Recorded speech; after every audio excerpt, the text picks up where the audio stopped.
आपल्या सगळ्यांना नमस्कार. बघा, काही आजार असे असतात ना की ते आपलं वय बघत नाहीत, आपली जीवनशैली बघत नाहीत. ते कधीही कोणालाही होऊ शकतात. आज आपण अशाच 5 सामान्य पण गंभीर आजारांबद्दल बोलणार आहोत. आणि ही माहिती असणं आपल्या सगळ्यांसाठी खूप गरजेचं आहे, जेणेकरून आपण स्वतःची आणि आपल्या जवळच्यांची काळजी घेऊ शकू. तर आज आपण काय काय बघणार आहोत? आधी या 5 सामान्य आजारांची ओळख करून घेऊ. मग मधुमेह आणि उच्च रक्तदाब यावर जरा सविस्तर बोलूया. त्यानंतर दमा आणि हृदयविकार या आजारांकडे वळू. पुढे आपण कर्करोगाचा एक आढावा घेऊ आणि सगळ्यात शेवटी हे सर्व महत्त्वाचे मुद्दे पुन्हा एकदा पाहू, म्हणजे ते आपल्या कायम लक्षात राहतील. चला सुरुवात करूया. आता बघा, आपला उद्देश फक्त माहिती देणं इतकाच नाहीये, तर या आजारांबद्दल एक जागरूकता निर्माण करायची आहे. कारण कोणती लक्षणं ओळखायची हे जर आपल्याला कळालं तर आपण स्वतःची आणि आपल्या जवळच्या लोकांची काळजी जास्त चांगल्या प्रकारे घेऊ शकतो, नाही का? तर आपल्या चर्चेच्या पहिल्या टप्प्यात आपण त्या 2 आजारांबद्दल बोलूया जे आजकाल खूपच कॉमन झाले आहेत. हो, मधुमेह आणि उच्च रक्तदाब. ठीक आहे, तर सगळ्यात आधी बोलूया मधुमेहाबद्दल, म्हणजेच डायबिटीज. आपण सगळ्यांनीच हे नाव ऐकलंय, पण खरंच आपल्याला यामागची कारणं आणि लक्षणं नीट माहिती आहेत का? चला जरा खोलात जाऊन बघूया. तर मधुमेह म्हणजे नेमकं काय? सोप्या भाषेत सांगायचं झालं तर जेव्हा आपल्या रक्तामधली साखरेची पातळी गरजेपेक्षा खूप वाढते तेव्हा मधुमेह होतो. आणि महत्त्वाचं म्हणजे हा आजार लहान मुलांपासून ते अगदी वयस्कर व्यक्तींपर्यंत कोणालाही होऊ शकतो. आता लक्षणांवर बोलूया, कारण आपलं शरीर आपल्याला सिग्नल देत असतं ते ओळखणं खूप महत्त्वाचं आहे. समजा नेहमीपेक्षा खूप जास्त तहान लागत असेल, सारखं लघवीला जावं लागत असेल, किंवा काहीही कारण नसताना सतत थकवा जाणवत असेल आणि वजनही कमी होत असेल, तर ही मधुमेहाची लक्षणं असू शकतात. याकडे अजिबात दुर्लक्ष करायचं नाही. बरं, मधुमेहाबद्दल तर आपण बोललो. आता वळूया अजून एका खूप कॉमन आजाराकडे, तो म्हणजे उच्च रक्तदाब. आपण याला हाय ब्लड प्रेशर किंवा हाय बीपी असे म्हणतो. आता हाय बीपी होण्याची कारणं खूप वेगवेगळी असू शकतात, जसं की खूप जास्त स्ट्रेस घेणं, आपली लाईफस्टाईल चुकीची असणं, किंवा काही वेळा हे अनुवंशिक सुद्धा असू शकतं.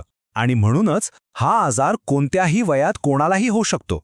आणि हीच गोष्ट आहे जी या आजाराला खूप धोकादायक बनवते.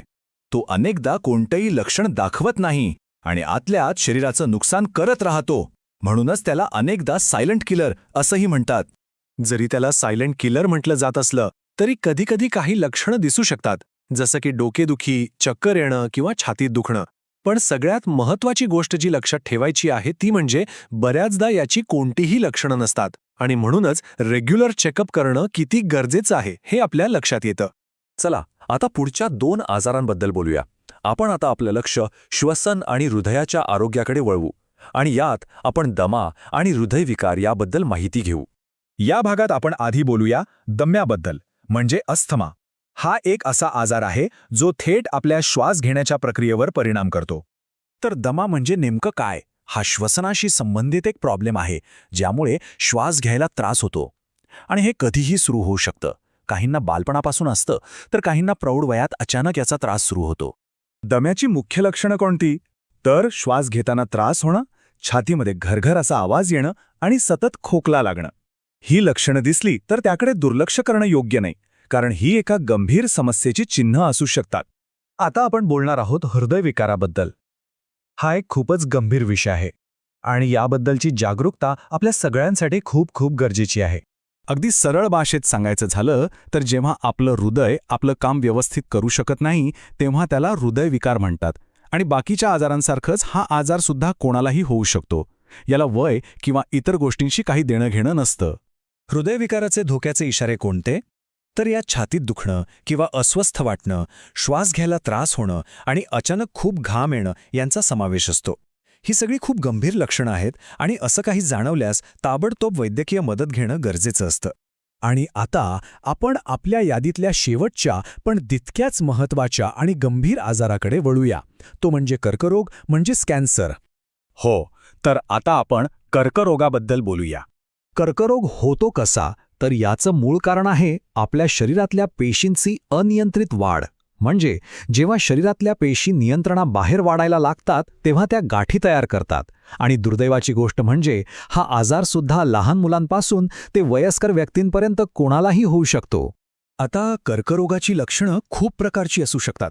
पण काही सामान्य धोक्याचे इशारे म्हणजे शरीरावर कुठे गाठ येणं, काहीही कारण नसताना अचानक वजन कमी होणं किंवा खूप दिवसांपासून वेदना किंवा रक्तस्राव होत असेल तर यापैकी काहीही जाणवल्यास डॉक्टरांशी बोलणं खूप महत्त्वाचं आहे.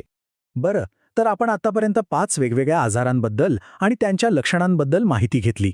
आता या सगळ्याचा एक छोटासा सारांश बघूया, म्हणजे महत्त्वाचे मुद्दे आपल्या पक्के लक्षात राहतील. बघा, ही स्लाइड म्हणजे एक परफेक्ट सारांश आहे. इथे एकाच नजरेत आपल्याला 5ही आजार आणि त्यांची मुख्य लक्षणं दिसतायत.